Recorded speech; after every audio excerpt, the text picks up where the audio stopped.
Hi there, I'm Christopher Smith. I'm a glass artist. Studio's name is Glasscrafter Art Glass. Perhaps you've seen me. Working in with Nelson Shaw and Robert Held with the soft shore installation at the MAC is it's just a wonderful opportunity for myself to showcase my art in relationship to the other two artists' incredible work.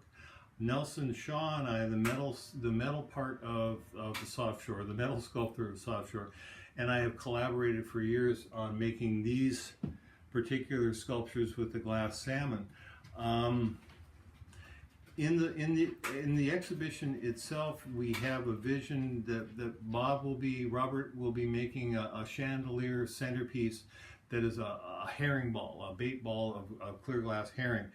And in the centerpiece, Nelson will be building tall bull kelp forest, and in each bull kelp there will be Chinook salmon and steelhead salmon, sea-run steelhead salmon made out of glass.